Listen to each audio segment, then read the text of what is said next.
It was a tough job, but we finally have Morello where we want him. Now one last step remains. Eliminate him. In his sections of the city, there's theft, robbery, blackmail, illegal lotteries, gaming rooms, and whorehouses appearing all the time. But what's the biggest problem? Drugs? Horseshit. The problem is that we don't get a cent out of it. That'll change as soon as we get rid of Morello. His organizational collapse, and all those small-time cheats, thieves, and criminals will kill each other without anybody over there to maintain order. Today we could finally remove that bastard once and for all. Paulie has come up with a plan. That's right. What my informants tell me, we have one chance to get this guy. Morello watches his back and almost never shows himself in public.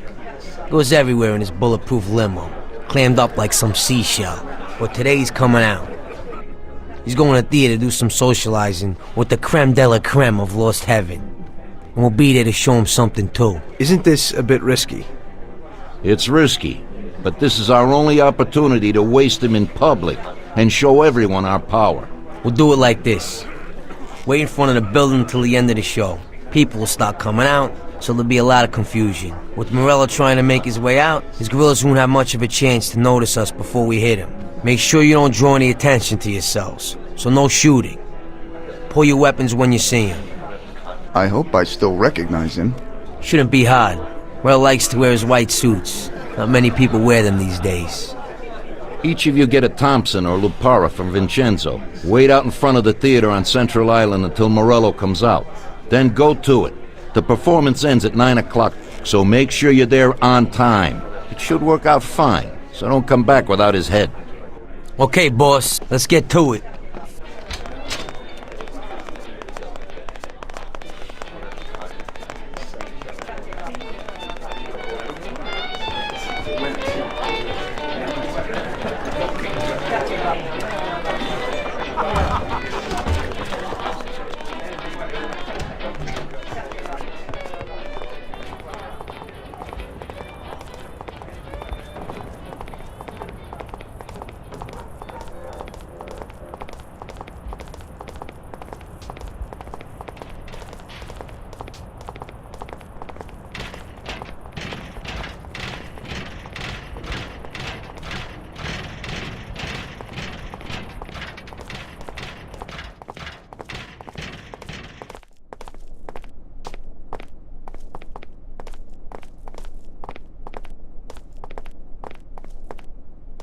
Vincenzo, today we need some real heavy artillery.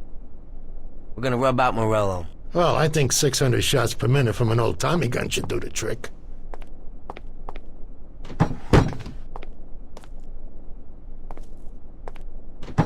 At the same time, we could stick to the ancient ways and use a more traditional Sicilian weapon for a job of this size.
Catch him!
Brake! Hit the brake!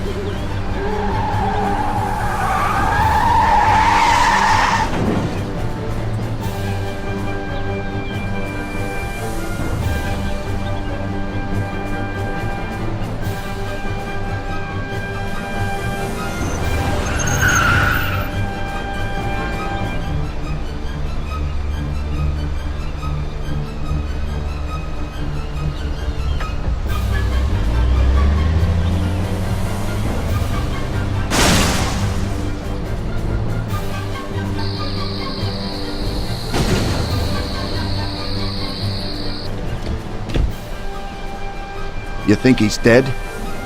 Well, I guess so, yeah.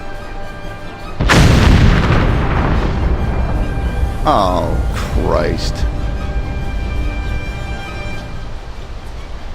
Well, he's definitely dead now. Let's go. Okay, let's go.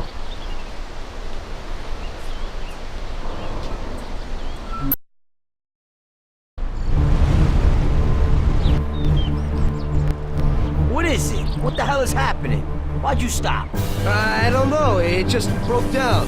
Jesus Christ, you almost have him. Sam, come on. Let's make this happen. Tom, get out and go after them. Maybe you'll catch them.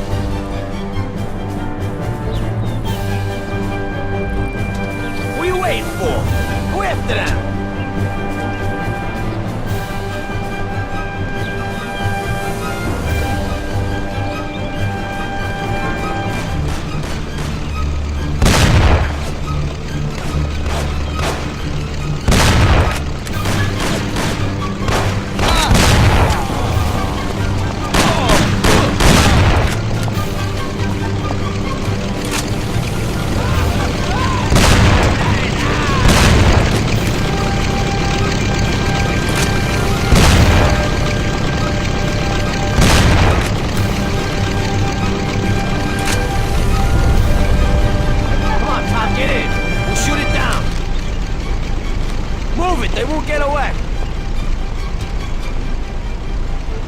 Take my Thompson. You and Sam shoot them.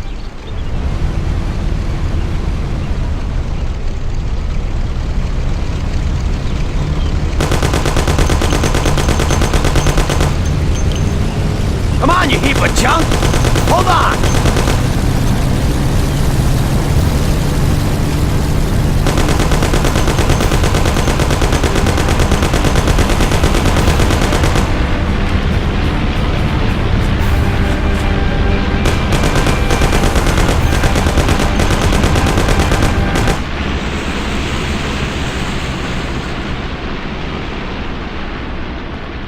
Sam, shoot! Bastards! Kill him, Sam! Damn it, Paulie.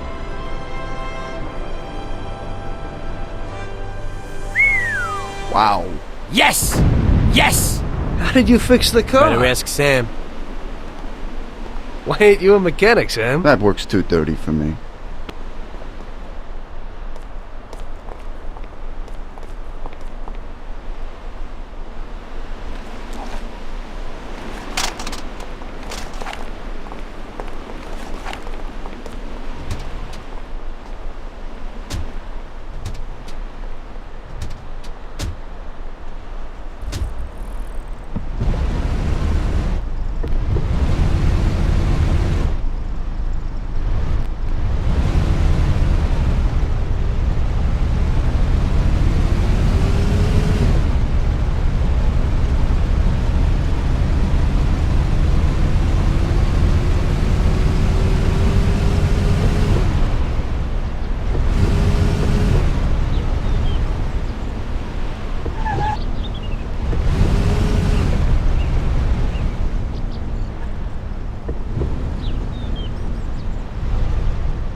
Hey, Tommy.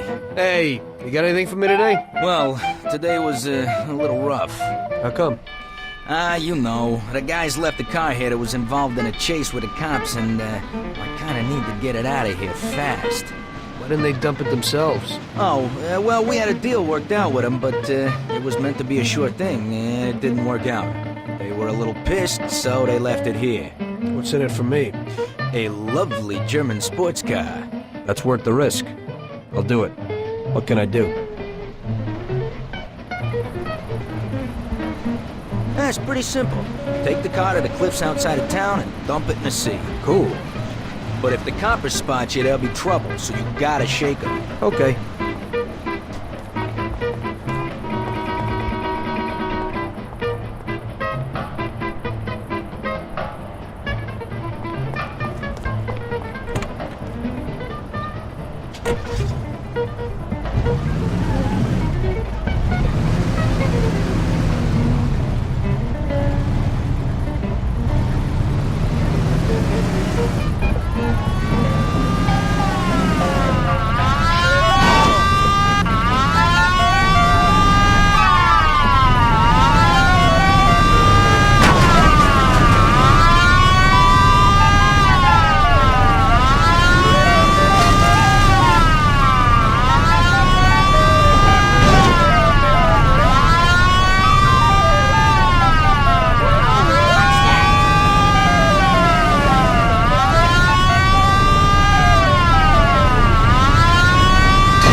Okay, where's the car? That guy came in for it a while ago and drove off. But he said he was going for dinner at Roy's Grill. It's downtown. It's just a little way from Pepe's restaurant. Hey, if you hurry, you'll still find a car there. What's going on? Today's Customer Appreciation Day? This one's an exception. He owes me big time. I did a bunch of jobs for him and I haven't seen $1. God knows what he does, but at the same time, he acts like a classy guy. Now, this way, he pays his debts and I pay my debt to you. You better get going. Right, thanks.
Help! He's stealing my car!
So, you killed Morello. That must have felt good, huh?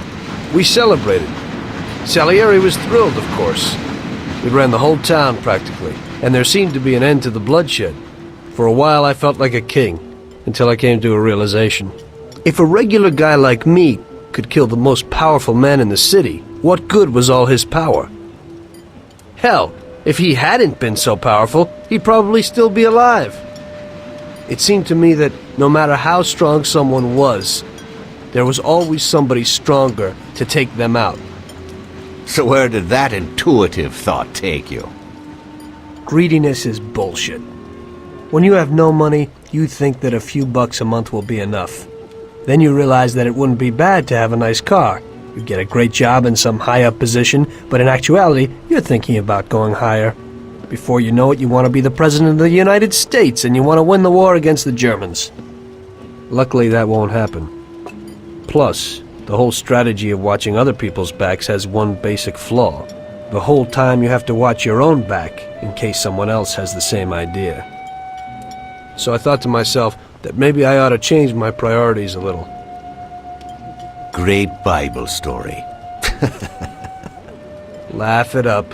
You know where it got me in the end. This. Who is it? It's from 1920. The old man is Don Pepone. The two younger ones are Salieri and Morello. This photo convinced me that this kind of life is poisonous. Morello and Salieri were friends, and they were both commanders of Pepone's regime. But in the 1920s, they got Don Pepone killed because of some deal. Strangely enough, Salieri still admires the guy now. Afterward, they divided up the city, and each ruled their own part of it. But they started to compete with each other. I ended up being Salieri's instrument of death to kill his best friend, to save him from looking Morello in the eye. It occurred to me that my friends and the people I loved were the same. Someday I'd turn to Paulie and be looking straight down the barrel of a gun. I couldn't be sure of anybody, above or below me. But you were risking your life every day. Being a sharpshooter for the Mafia ain't no bed of roses the way you tell it. It's different when you're living it, when you're full of energy and you're fighting for your life with someone who's like your brother. You're just two soldiers who know what needs to be done, and it all depends on your ability to survive. It's a war. The constant feeling that you can't even trust your best friend is terrible. You are alone, and death can come from anywhere. I'd lie awake at night wondering if the joke my best friend told me was really just a joke, or if I should get prepared for my own execution. A person needs someone he can trust.